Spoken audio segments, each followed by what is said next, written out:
stood there small amongst the flames, village gone in sorrow's name. Tears reflected in the sky, shattered dreams and whispers die.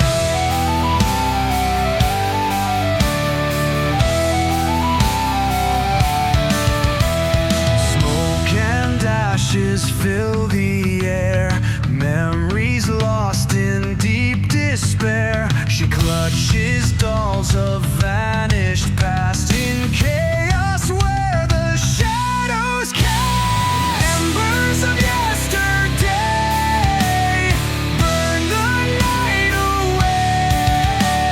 Screams in silence stay lost in the fray. Meanwhile, while Mika was on her way to see the first of her materials arriving and the gathering of her crew for the first time, other events were transpiring. Down on the planet's surface, housed within a lavish hotel complex, within an ambassadorial suite, a room fit for a king, a man stood in front of a full-length body mirror, patiently looking at it as he was being dressed. A Kothian, telltale by his scaly skin and razor-sharp teeth. They're being dressed by a beautifully dressed female, Kothian of slight stature and figure, as she painstakingly adjusted every aspect of his attire. Is this satisfactory, sir? The female Kothian said, as she stopped working for the time being. Yes, this will do nicely. I am such a mess. Whatever would I do without you, Vima? I'm always required to wear such exorbitant clothing, and yet, to this day, I haven't the foggiest of how to put it on. There's no need to thank me, Lord Ralda. It is my greatest honor to serve you. Ah, you're too modest, Vima. Honestly, most of the time I feel like you do my job more than I do. In fact, I rather feel that your abilities are wasted as an assistant.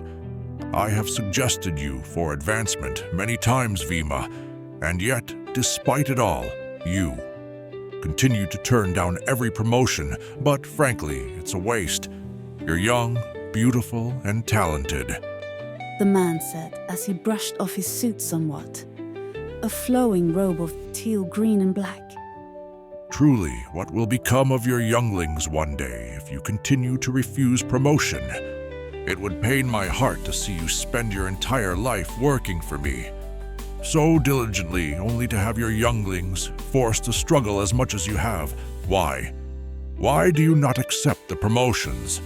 Speak truly with me, Vima. Because my place is besides you, now and forever, my lord. I have no desire to be anywhere else, regardless of what status it may adorn me. There are many people on our home world.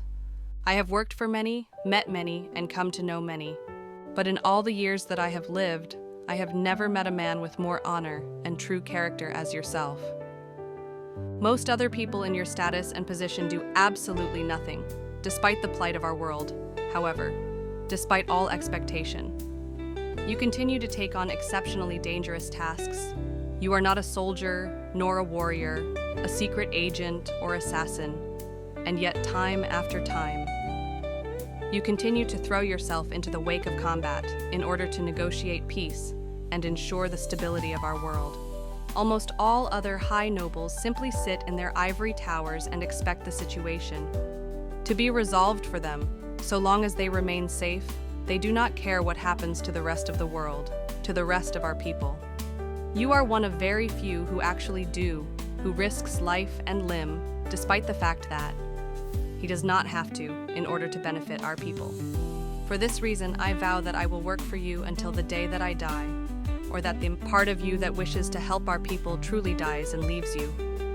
But I suspect that such a thing will never occur, and as such you will never be without me, the woman said, taking a slight bow towards the man. You know, honestly, Vima, you are too good for me, and you heap these praises upon me. And yet, despite all my effort, there seems to be very little I can do. I wish to ferry peace and the stability of our world, and yet all I seem to be able to do is prolong the war, limit the casualties rather than stopping them, as if nobody wishes to stop waging war. He said, looking seriously at his reflection in the mirror, as the doors to his room opened, startling him and his assistant for a moment as they looked over to see a figure that you are familiar with. It's a Sostus Amar, clothed in a simple black and grey. He walked into the room with purpose and intent, walking towards the two and stopping, just a foot or two away, taking a slight bow. My lord, He said, as he rose his head back up. all of the arrangements have been made, sir. I found you transportation, the best quality ship that we could attain on such short notice, being that the transport that we used to get here had been discovered, and the enemy is now looking for you. I managed to cut a deal with a ship that recently made port here. Well, that's wonderful news. Why do you look so serious, Sostus? Sir, the situation is extremely dangerous. The number of enemy ships that have been entering this territory is quite frankly beginning to concern me highly. However, there have been some interesting developments. Sostus said, as he looked towards the young woman standing in the room. Perhaps I should wait. He said, looking her over for a moment. Don't be ridiculous, Sostus. Vima is my most trusted assistant. She has been with me through the most hardened of times. I assure you, you can trust her. Speak, Sostus. Yes, sir. He replied, well, the ship that I contracted to transport us is categorized as a Class A vessel, or at least it was when it first entered. However, I underestimated the ship's capabilities greatly. I've managed to slip a spy on board the ship. They're feeding me information now. According to them, the ship's capabilities are well staggering, unlike any other ship that they've ever seen. They have never come across its likeness before.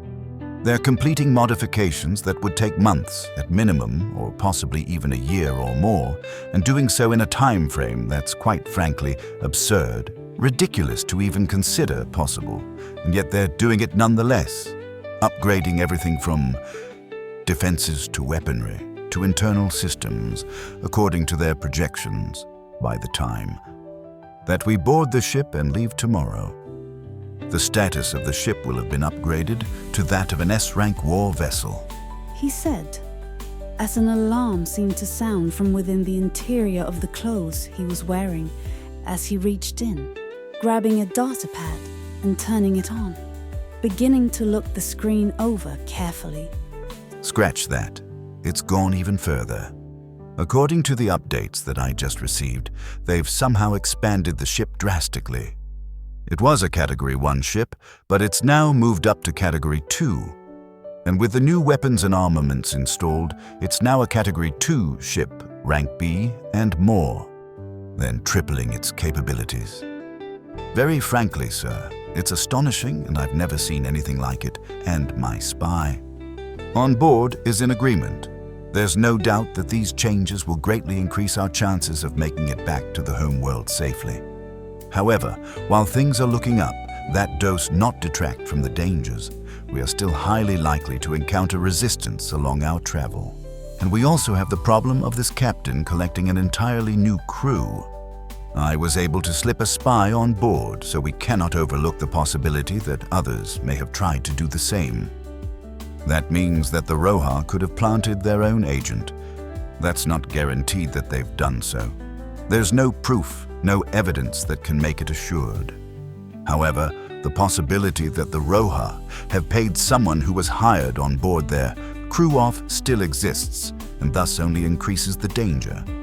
Which means that we also have to be wary of the crew themselves, even this captain.